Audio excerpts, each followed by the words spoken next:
बच्चों आज हम कक्षा 12वीं विषय गणित अध्याय 4 सारणिक के अंतर्गत आव्यूह का सहखंडज माने किसी आव्यूह का सहखंडज आव्यूह कैसे निकालते हैं वो सीखेंगे।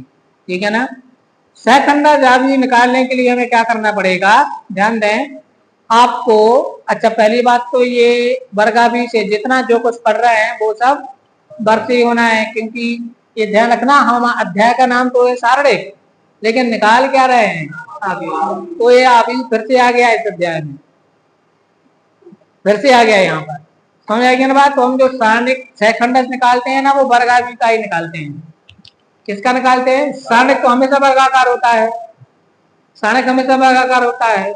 आव्यूह तो आयताकार भी हो सकता है, लेकिन हम केवल वर्गाकार से ही सारा काम करेंगे, क्योंकि हम सारणिक के अंदर पढ़ रहे हैं। तो सारणिक क्या है? एक प्रकार का एक वर्गाव्यूह का मान है। तो कैसे निकालते हैं सहखंडज, है ना, इसको अपन को देखना है कैसे निकालते हैं। तो अगर मैं आपको इसको बताऊं मैं एक उदाहरण के द्वारा, फिर आपको समझ में आएगा वो काय के द्वारा, किसी परिभाषा के द्वारा। तो परिभाषा के पहले सीधे उदाहरण पर आते हैं। जैसे मान लीजिए आपको मैंने उदाहरण नंबर 23 लिया। उदाहरण कौन सा लिया? तो आप इसमें परिभाषा भी समझ जाएंगे और उदाहरण भी एक हमारा हो जाएगा। आपको a बराबर दिया हुआ है, a बराबर दिया है, बोलो 2 3 1 4। अब इसका क्या करना है? ये का सहखंडज क्या पता करना है? सहखंडज आव्यूह ज्ञात कीजिए। ठीक है ना। सहखंडज आव्यूह को उदाहरण नंबर 12 है, चलो उसको 12 कर देते हैं, हमारी पुस्तक में 23। ठीक है। तो सहखंडज आव्यूह निकालने के लिए पूरी बात सुनना। किसी भी आव्यूह का सहखंडज आव्यूह निकालने के लिए उसके प्रत्येक अवयव का सहखंड निकाल के उन सहखंडों से एक आव्यूह बनाना है और फिर उस आव्यूह का परिवर्तन निकालना है। क्या करना है? सहखंड निकालना है। सहखंड से सहखंडज आव्यूह बनाने, पहले सहखंड आव्यूह बनाएंगे और सहखंड आव्यूह से सहखंडज करने के लिए उसका परिवर्तन निकालेंगे। जैसे चलो ध्यान दीजिए। तो पहले हमने लिखा a बराबर, तो a बराबर हमारे पास क्या है? 2 3 1 4। तो पहले हमें a से सारणिक a बनाना पड़ेगा, नहीं बनाना पड़ेगा, क्योंकि ये सारे काम सारणिक में होंगे। हल तो केवल सारणिक होता है, अभी थोड़ी होता है। तो पहले हम a से सारणिक a बनाएंगे। तो सारणिक a में क्या आएगा? 2 3 1 4। सारणिक बनाने से क्या फायदा होता है? आप इसको हल कर सकते हो। क्या कर सकते हो? अब हम निकालेंगे सबके, इसका इसका इसका इसका सबके निकालेंगे सहखंड। क्या निकालेंगे? सहखंड। सबको पता है कैसे निकालते हैं? ठीक है। तो इसलिए सबसे पहले निकाला हम पहले a11। एक सहखंड का चिन्ह है, क्लियर है ना। एक बार हम लिख देते हैं भाषा में, a11 का सहखंड, खंडज नहीं सह। तो सहखंड का संकेत क्या होता है? Capital A. Capital A11 equal to -1 के ऊपर 1 + 1 का पावर। अब इसको छोड़ दो, इसको छोड़ दो, तो क्या आएगा? 4 आएगा। तो आंसर फाइनली क्या हो जाएगा? 4 ही हो जाएगा। क्लियर है ना। -1 का स्क्वायर प्लस 1। अब A12 का सहखंड, इसको लिखेंगे A12। तो क्या आएगा? जल्दी बोलो। 1 + 2 का पावर, और ये है 1 2। तो इसको छोड़ दो, इसको छोड़ दो, तो क्या आएगा? 1। अब इसकी वैल्यू होगी -1। -1 का 1 से मल्टीप्लाई करेंगे। क्लियर है। फिर निकालो A21, क्योंकि 3 1 तो है नहीं है। A11 1 2 2 1 2 2। तो यहाँ पर लिखेंगे A21 लिखेंगे। समझ आ रही बात? सब बच्चे ध्यान से समझते जाओ। तो -1 टू दी पावर 2 + 1 ये है। इसको छोड़ दो, इसको छोड़ दो, तो क्या आएगा? 3। तो यानी -3 आएगा। फिर A22 का सहखंड A22, तो क्या आ जाएगा? -1 टू दी पावर 2 + 2। अब ये इसको छोड़ दो, इसको छोड़ दो, 4 का ये 2 और एक कॉलम छोड़ दो, तो क्या बचेगा? 2। और 2 ए वाला प्लस में आएगा ना, तो +2 आएगा। ये क्लियर है सबको?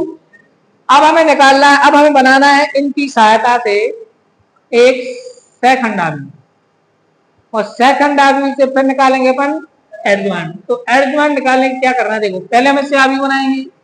इससे आवी क्या बनेगा, पहली पंक्ति में आएगा 4 ऋण 1, दूसरी पंक्ति में ऋण 3 2, फिर उसका निकालना है परिवर्त।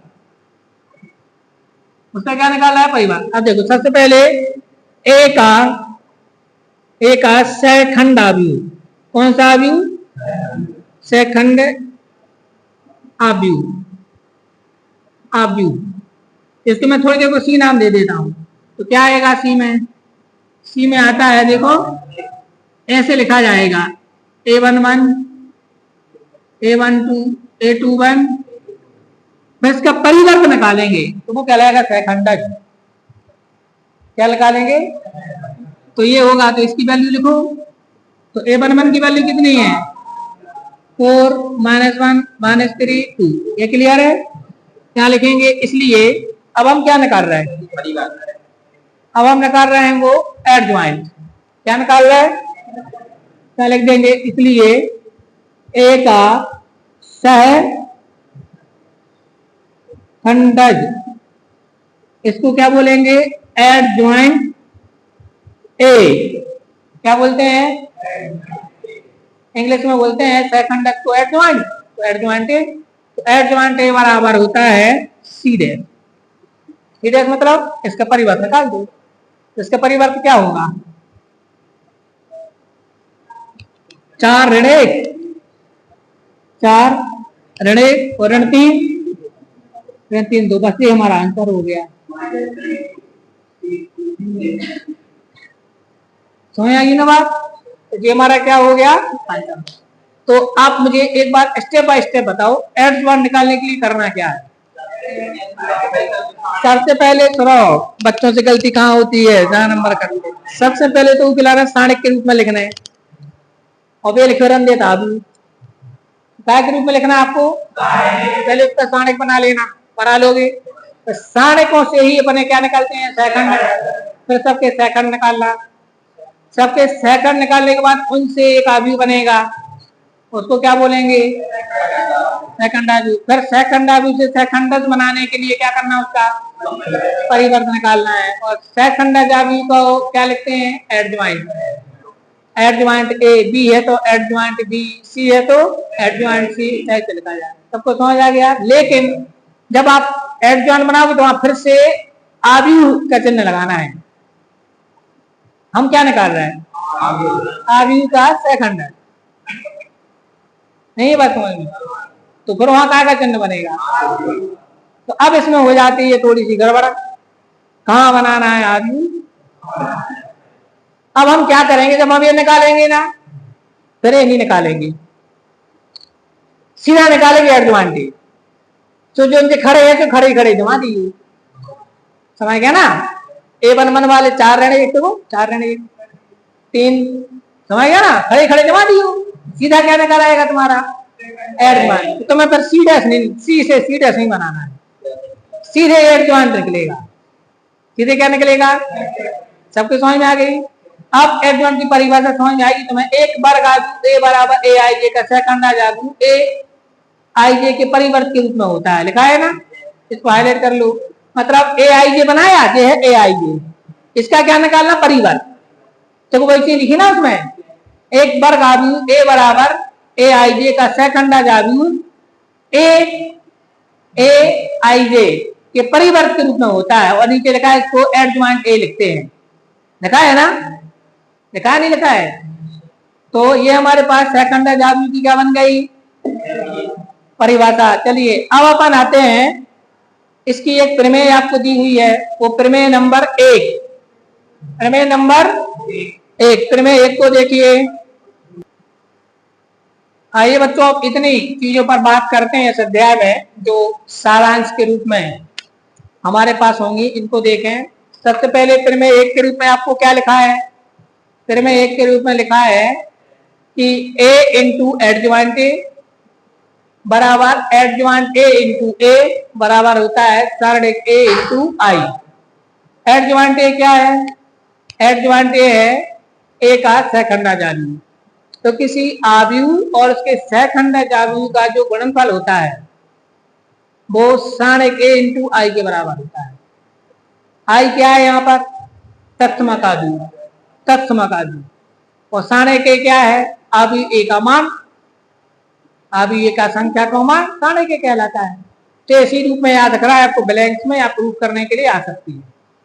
दूसरा व्युत्क्रमीय, अव्युत्क्रमीय कौन सा कहलाता है? आव्यूह a अव्युत्क्रमीय कहलाता है यदि साणिक a बराबर 0। जैसे हमने आपको एक आव्यूह दिया 1 5 2 3 2 1 4 6 9 कुछ भी, और आपसे बोला कि बताओ ये व्युत्क्रमीय है या नहीं है, तो आप पहले उसका स्थानिक बनाओगे और उसका मान निकालोगे। अगर उसका मान 0 आ जाए तो आप क्या लिख दोगे कि क्या है? अव्युत्क्रमीय आव्यूह है, अर्थात व्युत्क्रमीय नहीं है। क्लियर है ना? तो अगर किसी आव्यूह का आपको व्युत्क्रम ज्ञात करने को बोला जाता है तो सबसे पहले आपको ये चेक करना है कि ये व्युत्क्रमीय है या नहीं। फिर व्युत्क्रमीय आव्यूह कौन सा कहलाता है? तो आव्यूह a व्युत्क्रमीय होगा यदि साणिक a बराबर नहीं है 0। माने आप उसका मान निकालेंगे साणिक बना करके और वो मान 0 नहीं आना चाहिए, तो पर लिख देना व्युत्क्रमीय है। और अगर 0 आ गया तो अब यहाँ पर देखो प्रमेय 3 आपको दी हुई है। क्या दी है?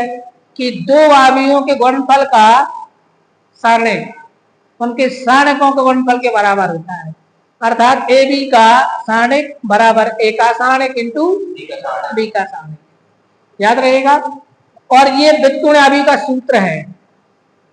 व्युत्क्रम आव्यूह बराबर होता है एड ज्वाइंट ए बटे सारणिक ए। मतलब अगर आपको किसी आव्यूह का व्युत्क्रम ज्ञात करना है तो सबसे पहले उसका सहखंडज आव्यूह निकालना और सहखंडज में सारणिक ए से भाग दे देना। समझ गया ना? पहले क्या निकालना? उसका एडज्वाइंट निकालना, उसके बाद सारणिक ए मतलब उसका मान निकाल देना, सारणिक बना करके उससे भाग दे देना। बस तो ये है, वो आपको यही काम करना है अब आगे सवालों में। ठीक है ना? अब सुनो, जैसे ए इनवर्स निकालने के लिए सारणिक ए से भाग देते हैं ना, अब अगर सारणिक ए का मान 0 हो तो यह अपरिभाषित हो जाएगा।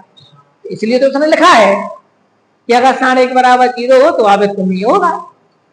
भाई इसकी वैल्यू 0 तो नहीं होना चाहिए, तो किसी भी संख्या के बटे में 0 थोड़ी लेंगे।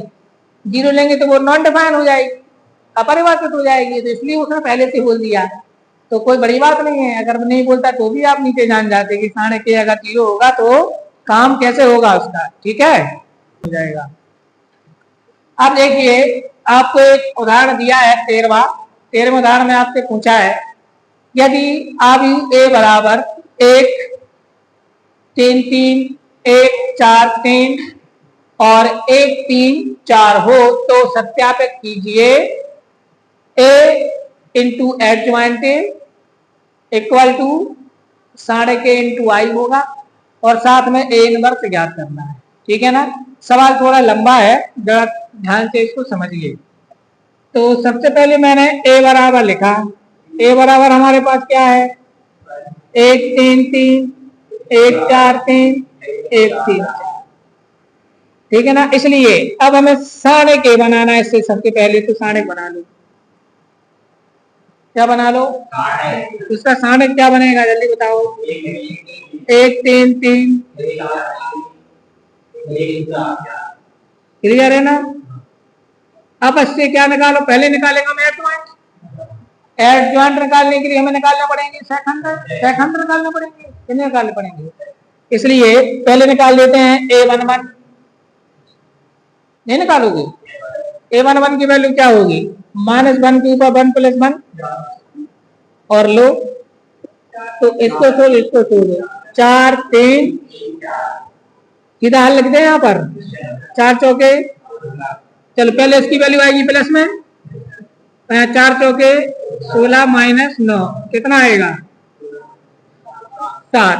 अब निकालते हैं a12, तो -1 टू दी पावर ऑफ 1 + 2।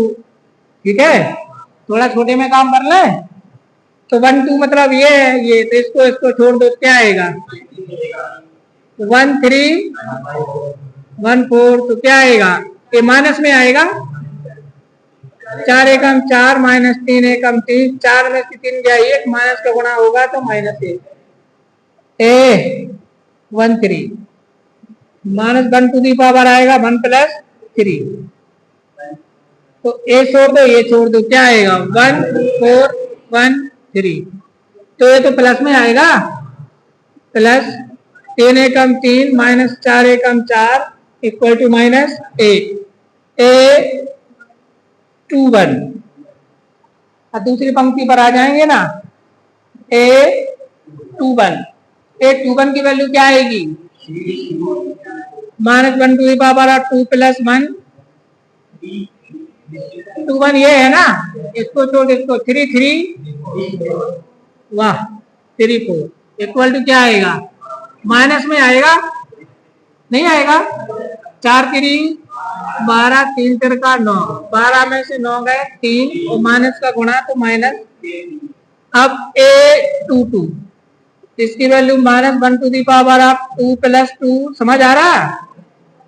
अब A22 मतलब ये है, तो इसको छोड़ दो 1 3 1 4, ये प्लस में आएगा माइनस में, प्लस 4 एकम 4 3 एकम 3, आंसर आया 1। चलो यहाँ से लाइन डाल देते हैं, लंबा चाहिए। अब आते हैं A23 पर, किस पर आते हैं, A23 पर। तो A23 में क्या आएगा हमारे पास, -1 टू दी पावर 2 प्लस 3, और ये मैंने उपसाणिक का साइन बनाया 2 3 ये है, तो इसको छोड़ दो 1 3 1 3 1 3 1 3, तो इसकी वैल्यू 0 आनी है, 3 एकम 3 माइनस 3 एकम 3। अच्छा, अगर कोई भी तो पंक्ति या तो कॉलम एक से हो जाए तो 0 कर दिया करो, दोनों पंक्तियां एक से हैं। अब आता है A31 -1 to the power 3 plus 1, और ये कार्यक्रम स्टार्ट करो, ये है ना, इसके 3 3 4 3 3 3 4 3, माइनस में आएगा प्लस में आएगा, 3 3 का 9 4 3 12, तो फाइनल आंसर आया -3। A32 -1 to the power 3 plus 2, तो ये है, तो इसको छोड़ो 1 3 1 3, ऐसे ही है क्या, और इसमें भी 1 3 1 3 आया था, ये था ना 2 3,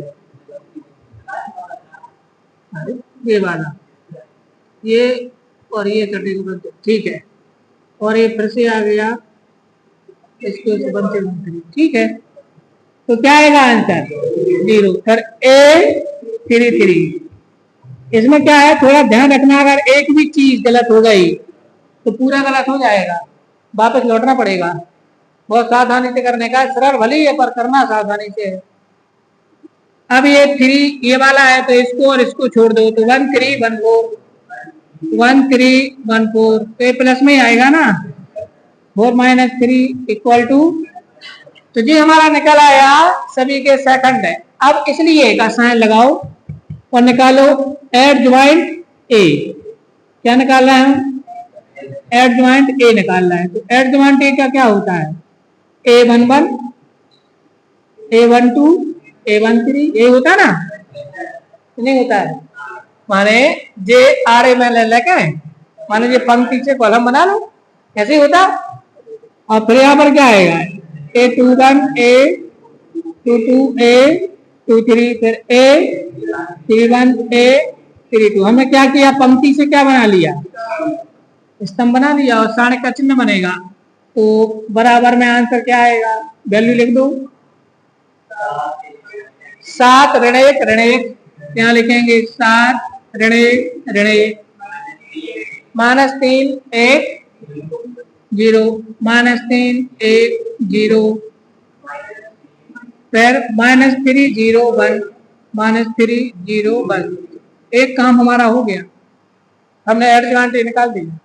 अब क्या निकालना है, A इंटू एडजॉइंट, हम निकालो A इंटू एडजॉइंट A, तो A की वैल्यू कितनी है, 1 3 3 1 4 3 1 3 4 इंटू एडजॉइंट A की वैल्यू कितनी है, 7 -3 -3,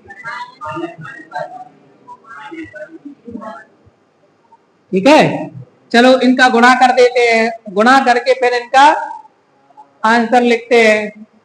तो अपन यहाँ आ जाते हैं गुणा करने के लिए, क्या कहते हो, इक्वल टू, अब देखो 7 एकम 7, फिर 3 एकम 3 तो -3 लिखेंगे, फिर 3 एकम 3 -3 लिखेंगे। सही है, पहली पंक्ति का पहले कॉलम हो गया। अब पहली पंक्ति का दूसरे में, 1 का 3 में करो -3, फिर 3 का 1 में 3 एकम 3 प्लस आएगा, और 3 शून्यम 0 तो प्लस 0 लगा दो। सही कर रहा हूं। अब 1 का 3 में करो -3, फिर 3 का 0 में करेंगे तो प्लस 0, और फिर 3 का 1 में करेंगे 3 एकम 3 प्लस 3। ये समझ आया सभी को। ये किसका गुणा हो गया, पहली पंक्ति का। अब किसका होना है, तो 1 का 7 में तो 7, 4 एकम 4 माइनस का आएगा, और 3 एकम 3 माइनस का आएगा, फिर 1 का 3 में 3 एकम 3, फिर 4 एकम 4, फिर 3 शून्यम 0। मैं लग ही रहा था घंटा बजा देगा। 1 का 3 में -3, 4 का 0 में तो प्लस 0, और 3 का 1 में तो प्लस 3। अगर थोड़ा सा भी डिस्टर्ब होगा सिद्ध नहीं होगा, सिद्धि नहीं होगा, है ना। एक गलती हुई समझ लेना कि शुरू से आना है। 7 एकम 7, फिर 3 एकम 3, और 4 एकम 4, 1 का 3 में तो -3, 3 एकम 3 प्लस का आएगा, और 4 शून्यम 0। सही है, फिर 1 का 3 में तो -3, 3 का 0 में तो प्लस 0, और 4 का 1 में तो प्लस 4। सही कर रहा हूं ना। अब क्या आएगा, 3 और 3 6, 7 में से 6 घटाओ, नहीं आएगा। अब यहाँ पर क्या आएगा, 0, यहाँ पर क्या आएगा, यहाँ पर क्या आएगा 1, यहाँ पर क्या आएगा, यहाँ पर 0, यहाँ पर 0, यहाँ पर 1, इतना आ गया। ये क्या का मान निकल आया हमारा,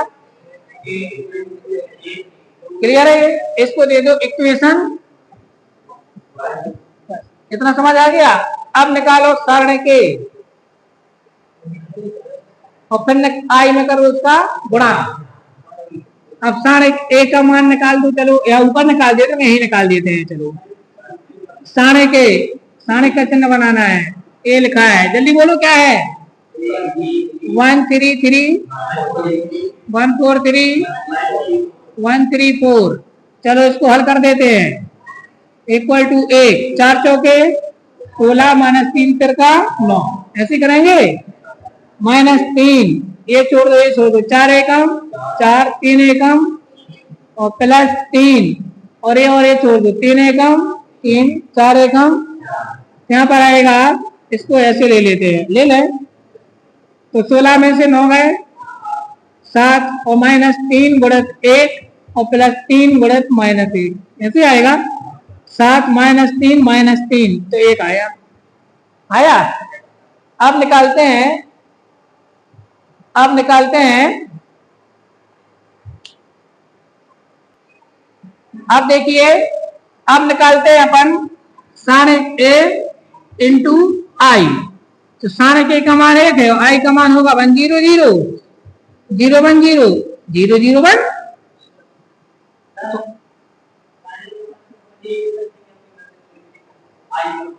आई का मान इसके हिसाब से लिया जाएगा, जो कितनी कोटि का है, 3 कोटि का। तो 1 का गुणा करें तो कोई फर्क पड़ेगा क्या, तो क्या आएगा आंसर वापस 1 0 0 0 1 0 0 0 1। इसको दे दो समीकरण नंबर 2। तो हमें क्या मिला समीकरण 1 व 2 से, समीकरण 1 व 2 से जल्दी बताओ क्या आया। हमारे पास आया a इंटू एड ज्वाइंट ए बराबर साढ़े के इंटू आई, इट्स प्रूफ। हो गया। तो ये तो हमारे पास क्या हुआ, आधा सवाल। कितना हुआ, अब निकालना है ए इनवर्स। ए इनवर्स इतना समझ आ गया। अब ए बस थोड़ा सा रह गया, ए इनवर्स तो एक बार में निकालेगा। आप देखो ए इनवर्स निकाल लीजिए, तो ए इनवर्स बराबर होता है, ए इनवर्स बराबर होता है एडजॉइंट ए बटे साढ़े के। बस हो गया आंसर। तो एडजॉइंट ए साढ़े के, तो एडजॉइंट ए का मान कितना है,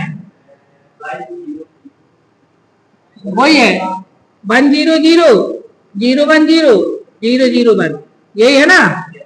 और साढ़े के का मान कितना है 1, तो बाहर लिख दो 1 बटा 1।